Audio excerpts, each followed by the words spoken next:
Well, several years ago, I had the opportunity to attend a Navy SEAL training exercise, and I watched a team take down a house filled with enemy combatants who were holding hostages. And they were using simunition rounds, paintballs, but they're fired out of real guns. So they went fast and hard and hurt. Now, it was my understanding that I would be observing all this from the safety of an observation deck. And yet, as I was standing there with their commanding officer, he motioned with me to start walking towards them as we watched this SEAL team approach the building. And as we approached the building, I remember at one point, he stopped me and he goes, "Hey, I wouldn't get any closer than this if I were you." He said, "When they blow that door, that handle can come off like a bullet. I would stay right here." And I was like, "Yeah, okay." I wasn't planning on being this close. But sure enough, they blew the door open. That team went charging in. Then he hit me in the chest and said, "Let's go." And we went charging in too, me in a jeans and a t-shirt. And I remember as I went through the door, two things struck me immediately, metaphorically speaking. The first was the chaos of the situation. It was bedlam in there. There was smoke, loud noises, shots fired. It was crazy. But the second thing that struck me was the beauty of their strategy, that they were purposeful but patient. They were aggressive but graceful. You would watch two SEALs approach an open doorway and with barely a nod, both swing out to eliminate hostiles while covering each other's backs, never being an open target. And within seconds, they had eliminated all threats, rescued all hostages, and taken a chaotic situation and brought peace. And I remember as I stood there in the midst of that and watched it, the thought occurred to my mind, this is the Christian life. Or it's supposed to be. Like, I don't know what your experience of spirituality is. Let me just say this. I don't think you have to journey very long in an attempt to know God before you realize pursuit of intimacy with the Almighty occurs in the context of adversity. It's hard. Many of you have felt that you go, I just realized some things I'm trying to live into are difficult. Maybe in January you decide, you know what? I'm gonna read through the Bible, all right? And that's already failed. And you go, you know what? I tried it. Turn over a new leaf. And every time I open this book, all manner of competing thoughts, rival affections came forward. I can't do something simple like focus. Or some of our New Year's resolutions that are all in the dust. You go, I don't understand it. The good I wanted to do, I don't do. And the bad I want to stop doing, I keep doing that. And you realize this feels like a struggle. And for many of us experience that and you go, you know what? I just thought it'd be easier. And maybe some of you feel that about even coming to church or coming to Jesus, coming to God. You go, I just thought if I came here and showed up and arrived, I just thought some of these addictions would go away. I thought some of this discouragement would cease. I thought if I came to God and worshiped, I thought life would be easier. And you go, I don't know what I expected. Like suddenly I would just be happy all the time and wake up ready to worship and fly around and sprinkle Jesus dust on everyone. But I just thought it'd be easier than this. And you're discouraged by the situation. And for many of us, we don't sing with passion like these people up here because you go, you know what? It's the constant hum of guilt over my failures that's just running in the background of my story that tends to mute out this worship. It's like a wet blanket of failure, keeps dampening any affection I have for the Lord. And if we're honest and you're just honest, some of us, you're just discouraged by the situation. And particularly today, you look around in the world and you go, there's so much anxiety and so much addiction. There's so much distraction, so much discouragement. And you look around and you go, you know what? This is the safest time to live for human beings in history. And yet we feel so harassed and helpless to do anything about it. And for many of us, you look around and you go, you know what? There's maybe political solutions we need. There's physical solutions we need. But give us just laws and eat more vegetables. And something's still wrong. And you go, there's something spiritual happening here, and there's our spirituality feels like it's working out in a context of adversity. And for some of us, you're just discouraged by the situation. It's okay to say that. I think others of us in here, if we're honest, you go, no, Ben, I know it's hard. I've read the Bible. I've seen all the war imagery in here. I understand that spirituality is a struggle. I get that. I'm not discouraged by the situation. I just need a strategy. I want to look more like the SEALs and less like you. I want to approach the difficulties in my life trained and equipped and eliminating hostiles, not running around in flip-flops going, it's smoky in here. Like, someone help me out because my strategies that I've employed before are not working. Like, I don't know about you. I grew up going to summer camp. In summer camp I went to, the first several days of camp, everyone lived crazy. They were smoking, drinking 40s. It was nuts. It's a true story. But On the last night of camp, man, everybody got saved. After several days of malnutritious food and little sleep, we were all emotionally volatile. And then that last night, the band would get us all stirred up. And then the speaker would get us all fired up. And by the end of it, the band was back out and we were crying, locking pinkies, singing Friends Are Friends Forever. And then right at the emotional pitch, it was open mic night. And one after another, we would get up there and make big promises of what we were gonna do for God when we went home. I just want everyone to know, I'm never gonna sin again. They're like, I don't think he is. He's had such a good week at camp this year. I think it's over for him. I just want you to know, I'm gonna tell everyone in the world about Christ. You're like, I think he's prophesying right now. He's the next Billy Graham. Look at him. I just want you to know, I'm gonna stop beating up the freshmen, stop the violence, Jesse, finally, thank you. And on it would go. But there wasn't a one of us that 2 weeks later hadn't broken every promise. And we were in our bedrooms surrounded by the same addictions going, what's wrong with me? Maybe all this counts for somebody else, but I don't know how to do it. And for some of us, the reality is we're discouraged by the situation. We go, it's a struggle here. And what I want to do today is not give you a pump-up speech. We don't need it.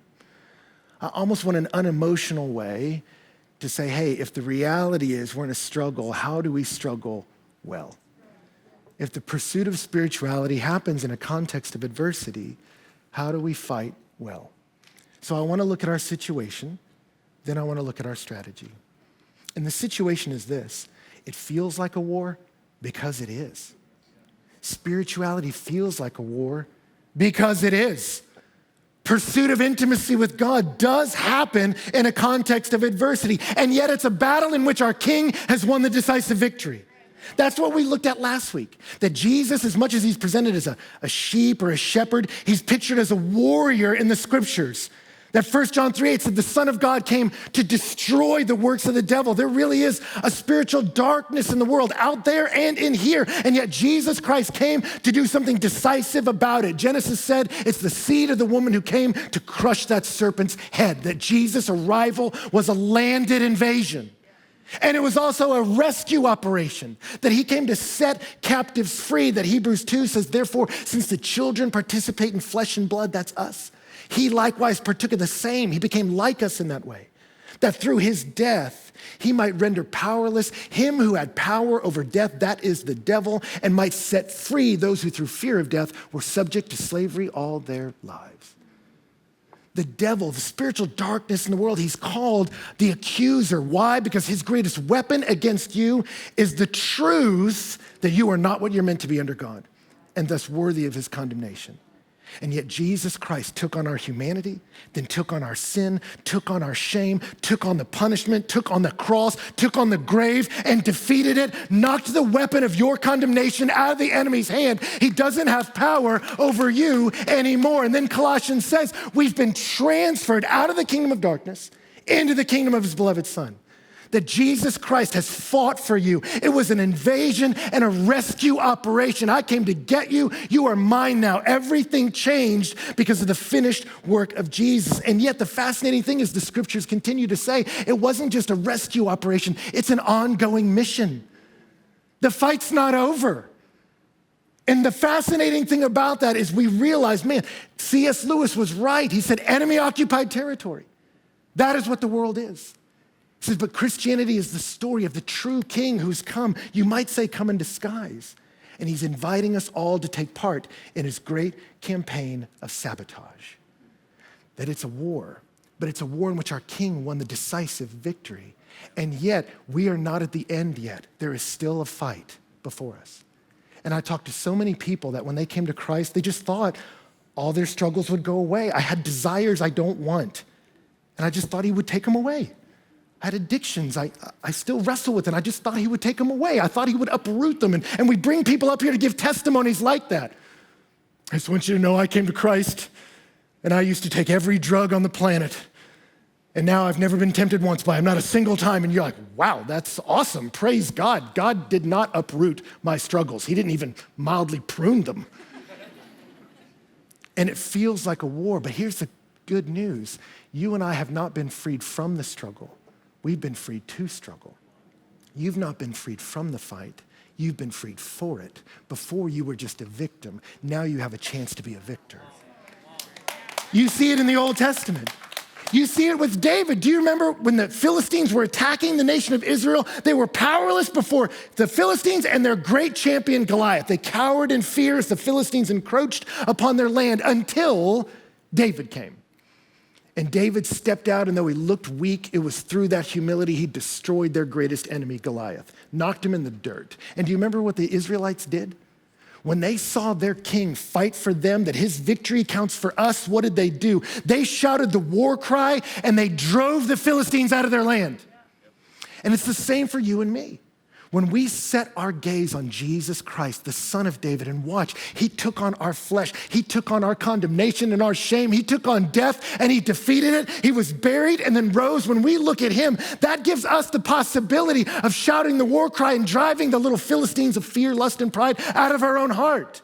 Because he's victorious, I can be too. Because he fought for me, now I can fight. And that's why we're starting here, is you're not fighting for acceptance, but from it. And the best fighters in the world know what it is to be fought for. I got a king who fought for me, and he loves me, and he set me free, but he set me free into a battle where he'll be victorious, and yet he's calling me to train my hands with the weapons of war. There's a great movie, Master and Commander, starring Russell Crowe, where he has charged his ship with taking out Napoleon's greatest frigate. And at the climactic moment in the movie, he pulls his ship alongside his enemies, he fires and disables their mainmast, and here the captain takes some of his men, they leap onto the enemy vessel, fight their way down into the hold, and there below, in chains, in cages, are all these other English sailors. And the king the captain in this brilliant moment breaks open the chains, throws open the doors, sets the captives free, huzzah! And as they run out, they're handed a sword because they've been set free, but the fight's not over. And it's the same with you, and it's the same with me. We've been set free, not from the fight, but for it. Before you were just a victim. Now you get to be victorious. Sin was like an evil dictator in your heart, and Jesus deposed him from his power, right? Now he's still evil and still running around in there and still trying to tell you what to do. And you have to say, hey, stop it, get out of here. That's the fight. So, let me continue with our situation. For those who have put their faith in Christ, spirituality now is one movement with two parts. Spirituality is one movement with two parts. It's a movement away and a movement towards. It's now a movement away from ways of thinking and ways of living that isolate me from the intimacy with God that Christ purchased. And it's a movement towards ways of thinking and ways of living that promote intimacy with God. And old school theologians had a word for this. It's the word sanctification. Sanctification. That to sanctify, it's built off the root of the word holy. And the word holy means set apart. And you hear these two parts in that, set apart from something and set apart for something. Like in the Old Testament, there were utensils that were used in the temple, and they were only to be used in the worship of God. So they were set apart from common use for holy purpose, right? Away and towards. My wife is holy unto me, right? No other man may touch her, right? Some of you have a coffee mug like this. It's your coffee mug. No pagan lips may touch it, right? Away and towards. Now, old school theologians had words for each of these parts.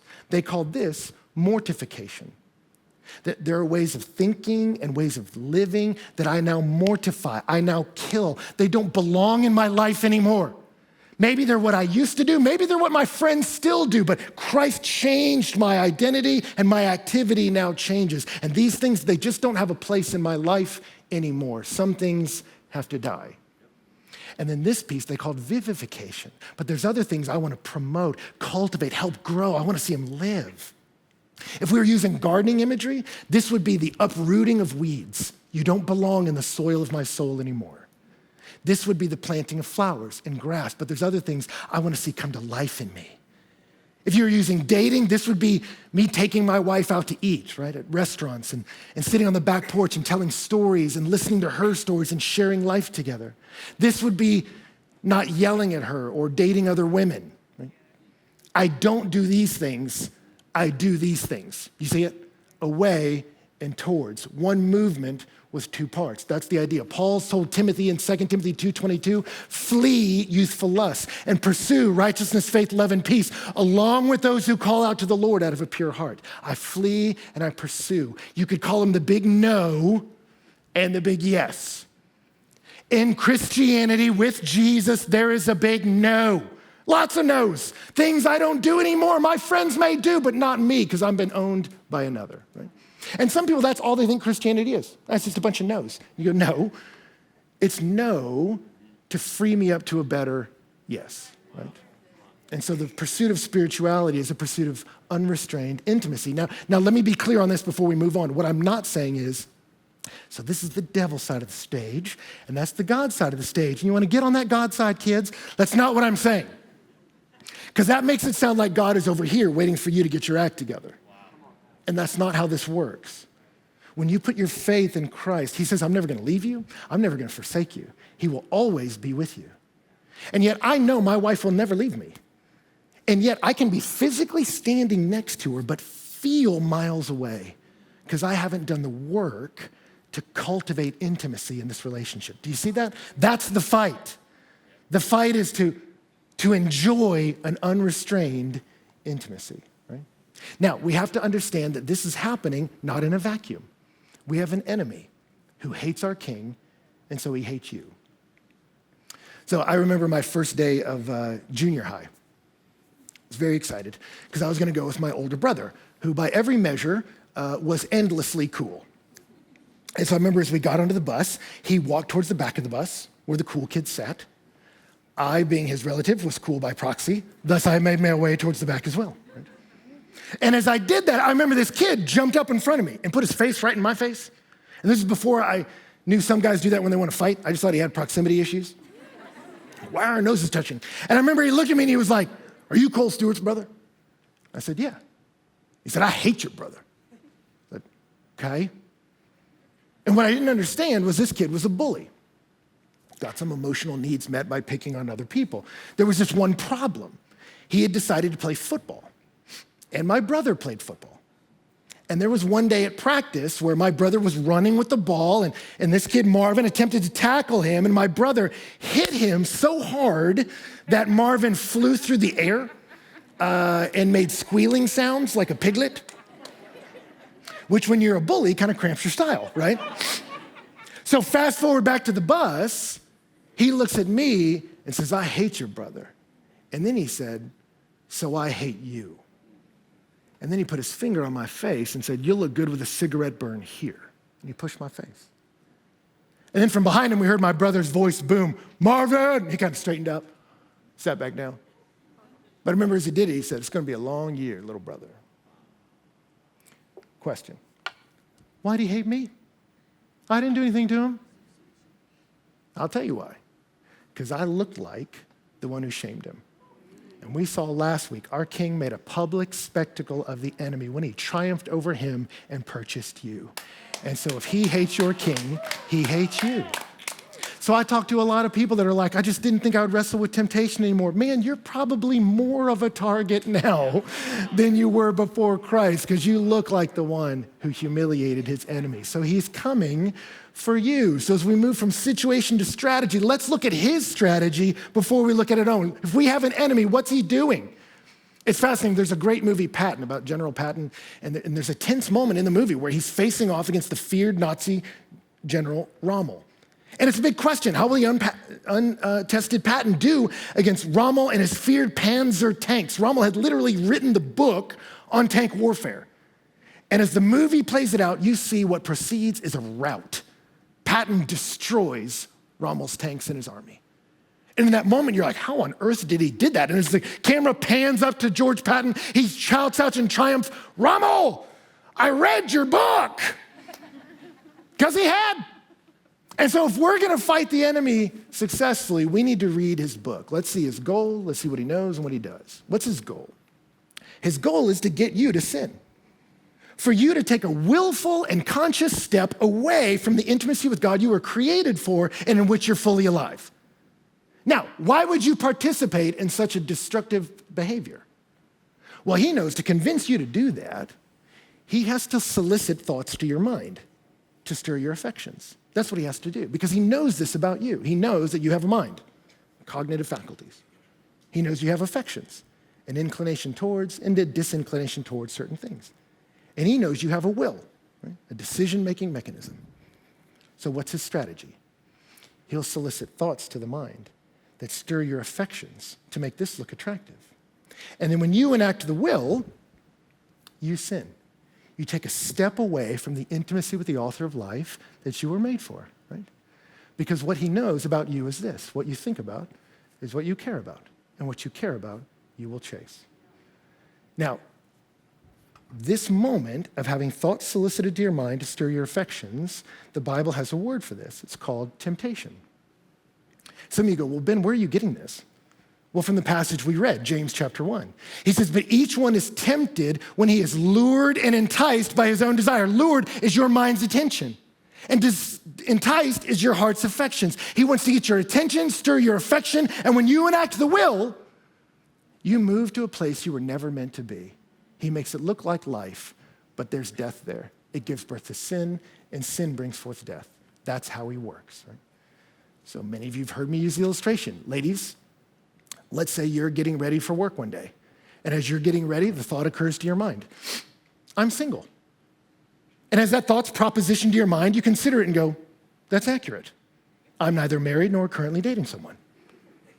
But as those thoughts consult with your affections, you go, but I don't want to be alone. I want to be with someone. And then an Adele song comes on. And you're like, I don't want to be alone. And then as you head to work, you see couples walking hand in hand and animals going 2 by 2. And you're like, everyone has someone but me. And as those thoughts continually solicit to your mind and stir your affections, suddenly you're propositioned with a thought, and you date a loser who's beneath you morally. But you've been so caught up, you think this is the best you can do to not be alone. And a whole cascading world of tragedies await you, right? But how did it start? What you think about, you will care about. What you care about, you will chase. What do you entertain in your mind? It will determine what you love and what you become. Or guys, you'll be getting ready for bed, and the thought will be solicited to your mind, you should pull up a screen and look at naked people. And as it consults your affections, you go, naked people? Okay. That's it for most of you, right? Each one is tempted. Did you hear what James says? It's coming for all of us. So some particular temptation may not work on you, but that's fine. He calls it a lure. What do you do with a lure? You don't want to just get the fish's attention. You want to stir his affections, right? So maybe you put something in front of him he'll find attractive. Maybe a little frog. Maybe you swim it along so it looks wounded and delicious. And what's your goal? You want to interrupt him mid-sentence with his fish buddies. He's like, anyway, so I says to, whoa, hello there. How are you doing? And you want to solicit this to his mind. You want to stir his affections. And then when he enacts the will, you got him.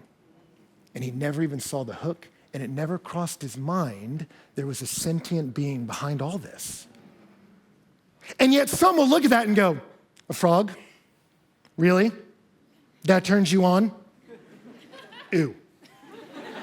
Like if you're into that, I don't even know how you can call yourself a real fish, because that's nasty, right? And that's fine.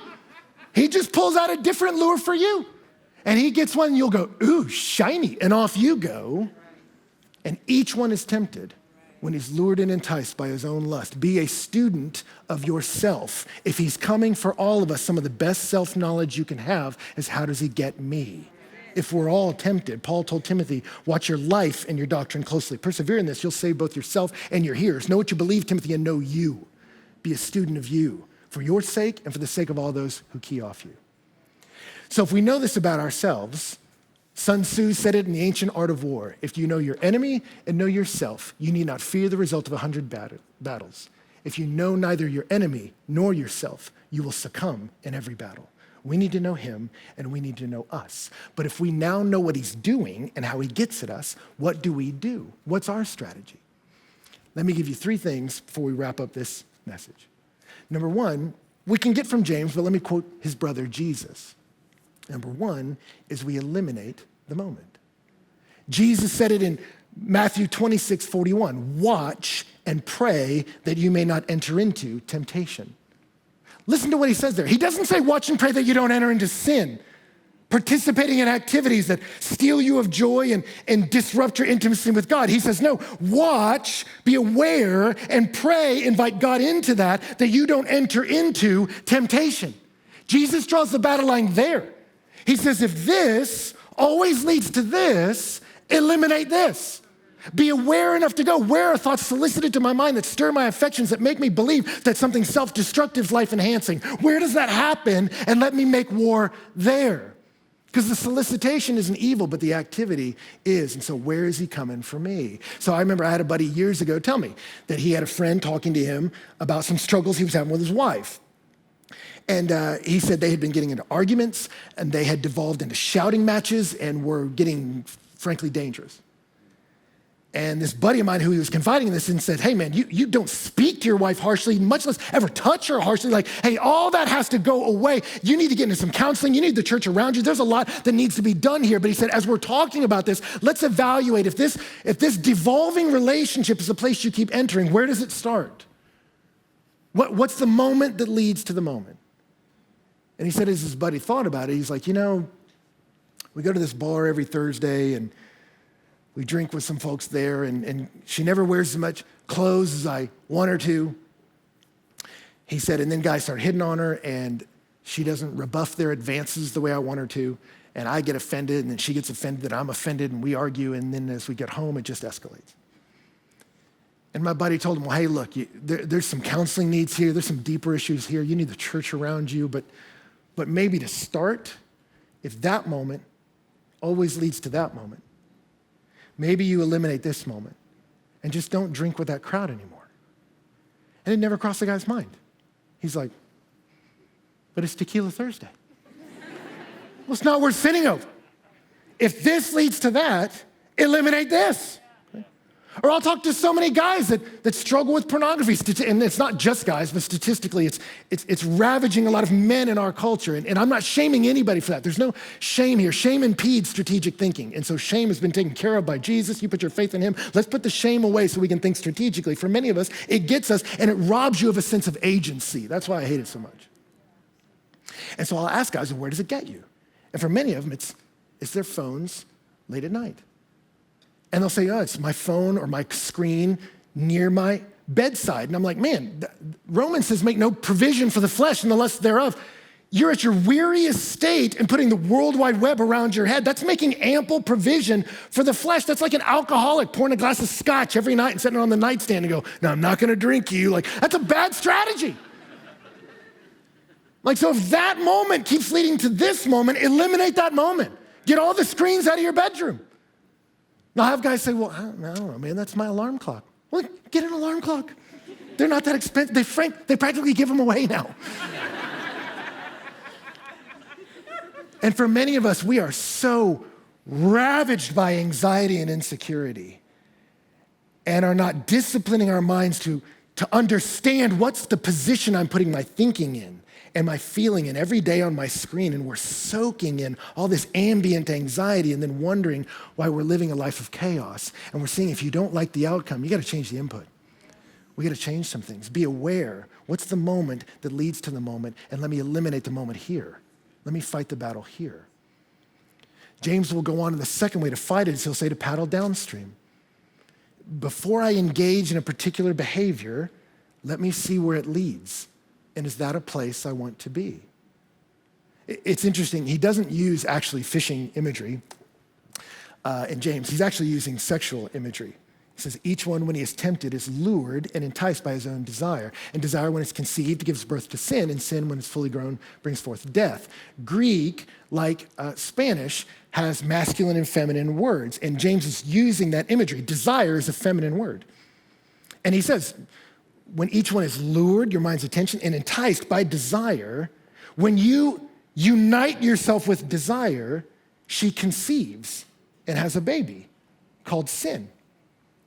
And sin is a feminine word too. So some people might know that, hey, it's not a sin to be tempted, but when you unite your will with it, when you make that choice, you sin, you bring sin into the world. And some may hear that and go, yeah, I got that. I don't care. And he says, but notice, sin is also feminine. He says, in sin, when she's fully grown, she brings forth death. And James does something interesting there. He plays with that imagery because it's shocking that the birth of a child is literally the entrance of life. It is literally life. It's one of the most exciting things that can happen in your life, to watch life come into the world. And he unites us. He says, when you unite yourself with temptation, you bring forth sin, and sin brings forth death. The opposite of life. He makes that room into a horror film. Why does he do that? Well, the imagery there is meant to shock you. It's meant to break the spell. Because when temptation comes, it looks attractive, it looks alluring, it doesn't look ugly. Temptation looks tempting. But the discipline James is advocating is this: hey, when it comes to you, go, you have to do this, you gotta escape those intolerable feelings, go to this place that'll alleviate the pain, and begins to whisper that stuff. As it does so, you have to develop the discipline to go, wait a minute, if I jump in this boat, where's the stream leading? Is that a waterfall I hear down there? And before I jump in, see where it leads, and is that a place I want to be? I remember I have a friend who's a pastor. He's got a prayer closet in his office, and around the door frame that he leaves the prayer closet from are newspaper clippings of pastors who've had moral failings and fallen out of ministry. It's a very morbid doorway. And not really anybody sees it. I was just using it once prepping for a sermon. I'm like, well, this is odd. I'm like, what is this? Some sort of sick fascination? And then I realized, no, it's not, because the one closest to the eye line was a picture of a husband and a wife. And the husband I had read about in this newspaper article. He was a pastor that had been sleeping with prostitutes and using drugs and got caught and lost it all. But when this photo was taken, he was still lying about it. And so he had the smile on his face. Their car's surrounded by cameras and reporters, and he's still trying to spin this story. But my friend had circled his wife's face, and he had written in the margins, look at her eyes. Because her eyes were looking a million miles away, or at nothing at all. And her husband's still trying to spin, but she already knows the damage done, and she doesn't want to fake it anymore. And I asked my friend about it, and he goes, no, it isn't a sick fascination. It's just he understands the way it works, that there's a push. When life is hard and difficult and there's resentment that builds up, it pushes you to where I need a release and escape. And as we're pushed with resentments, the devil then pulls with allurements. This will be an oasis. This will be a safe place. Run to her arms. Run into that moment. Go to that thing. Click on this. And as we run to that, we don't realize, man, we are rushing towards death. We are jumping into bed with someone that's going to bring death into the world. And sin looks a lot less sexy in the cold light of day. And so the discipline back here is to go, wait a minute, to do what they say in Alcoholics Anonymous, think through the drink. That if I take this sip now, I'm not going to stop at one. And I know where that ends, and I don't want to be there. So I'm going to stop it here. And we eliminate this moment. I have never fought a lion, but if I ever do, I want to fight a baby one. I don't want to feed it and let it grow and then go to war. Bad strategy. So if I see where this thing is growing, I don't want to be there. I'm going to fight it back here, right? And then the last thing is we paddle upstream. James says every temptation leads to destruction. So let me look downstream and see where it leads. If I don't want to go there, let me cut it off here. We think through it. We assess what we think about. But then he says, but look upstream as well. If temptation has this power, where's the allurement coming from? And James says, do not be deceived, my beloved brothers. That's what's fascinating. He says every temptation ends in destruction, but begins in deception. There's a lie we believe that makes death look alluring, that makes self-destructive activities suddenly seem to make sense at 2 a.m., right? And you go, how does that happen? What's the push towards this activity? James says, don't be deceived. But then it's fascinating. He doesn't say, don't be deceived. Those things aren't life enhancing. He says, don't be deceived.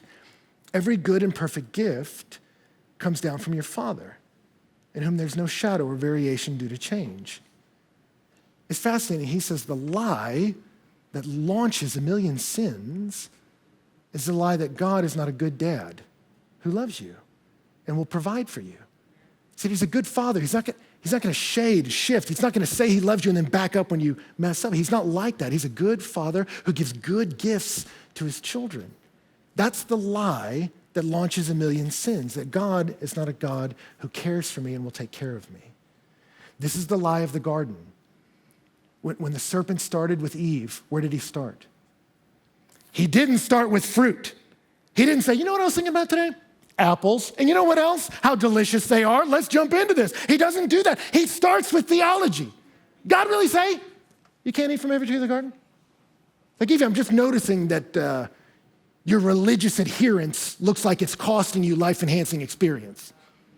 It just seems to me that your commitment to this deity is keeping you from some freedom and some enjoyment in life that you're frankly due. And it makes me question whether he really cares about you, Eve, and he starts to question the integrity of God. I think he's got some shifting shadows, variations. I don't think he has your best interests in mind, Eve. He's holding out on you. So if you really want to live, you have to rebel. And he has to make God look ugly before he can make sin look attractive. Because if I don't think he's going to meet my needs, I don't think he cares about my romantic life, my sexual life, my monetary life, my relational life. If I don't think God cares about me and he's not going to provide for me, then I'll go to a lot of other places for satisfaction or fulfillment. That's where the battle's fought. He wants to unravel your tether to a good father. So I remember for me, if I can just be honest, I used to hate the song, How He Loves Us. This feels like a safe place to say that. It's a worship song, if you're unaware, and I just remember not liking it when it first came out, even though it was a hit. And I started to question it, like, why do I dislike this song? Is it the way we sing it? Like the Doppler effect thing we do?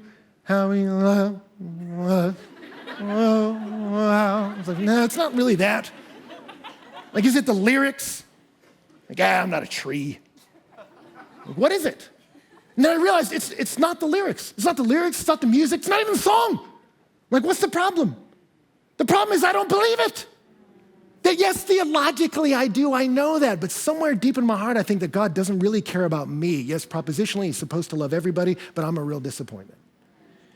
And I own that so deeply, and then the song makes you say, how he loves me, oh, how he loves me, oh, how he loves me. And after a while I was like, it felt like a sick joke, which for a lot of us from broken homes, that's how it sounds.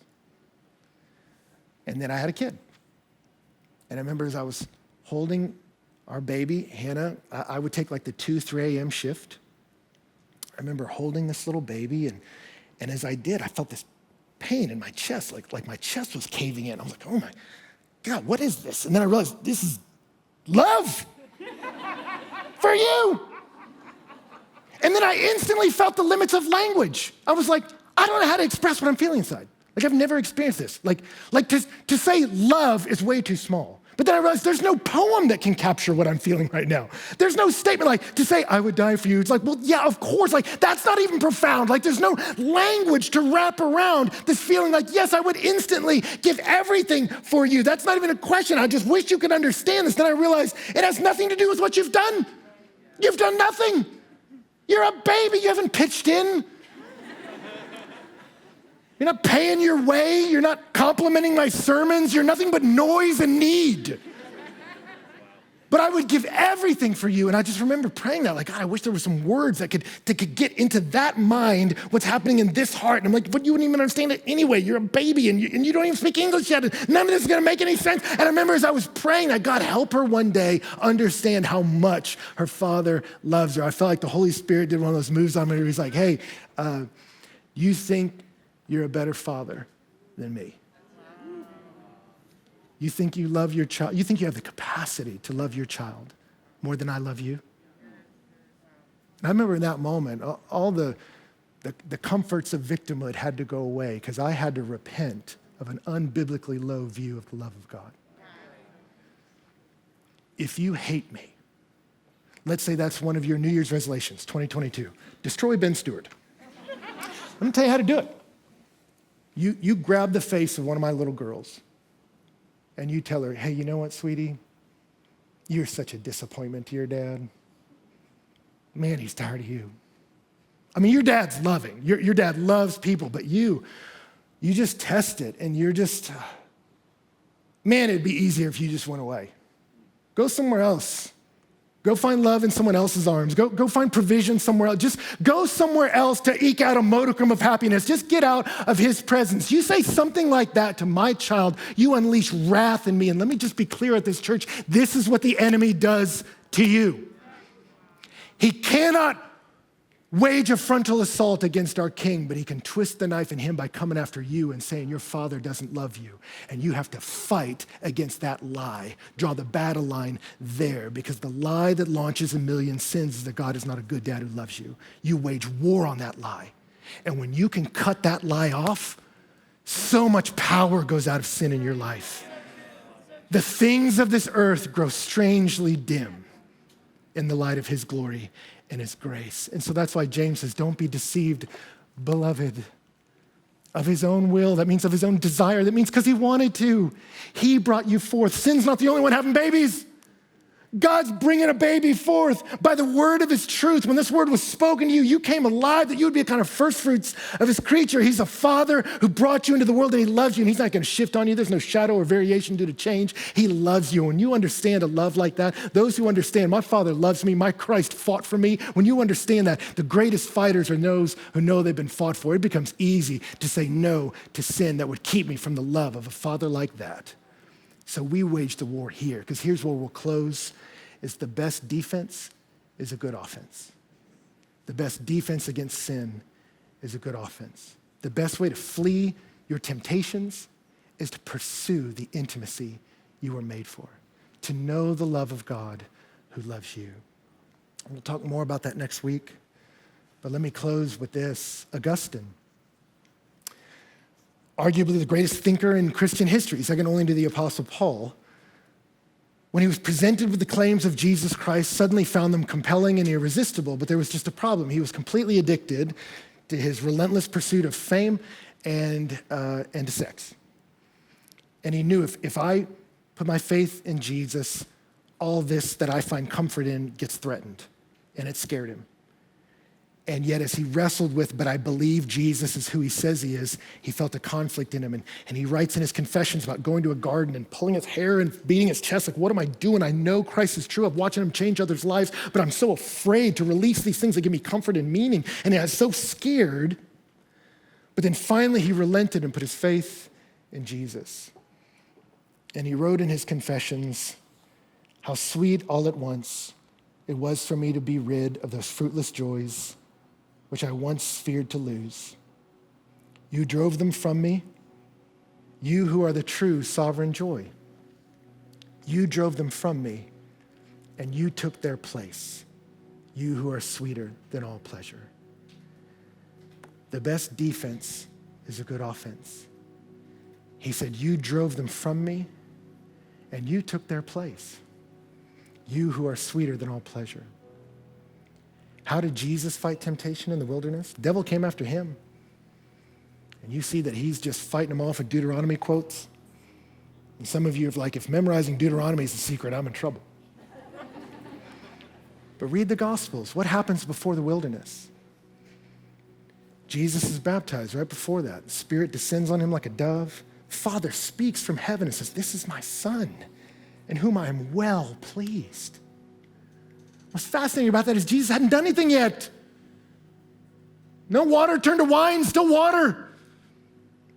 All the lame people still can't walk. All the blind people still can't see. He hadn't done anything.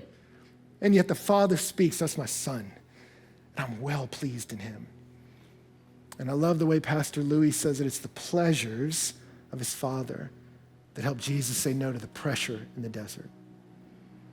Do you see how the devil started? If you really are the Son of God, he always attacks the sonship. Why is he holding out on you? Why is life so hard? Why isn't he feeding you? Why isn't he doing this? And Jesus isn't hearing any of that. Nah, man, you don't know the heart of my dad. You don't know him at all. Get out of here. Because the things of this earth, they look strangely dim, thin, cheap, pale, broken, corrupt, compared to the inexhaustible love of a Father who sent his Son to live for you, to die for you, to raise for you, to love you, to bring you forth by the word of truth, to walk with you as a stumbling little child with a backpack full of dental floss all the way home. That's your King. And when you understand he fought for you, it becomes easier to fight. It does. And by the grace of God, we'll do that together.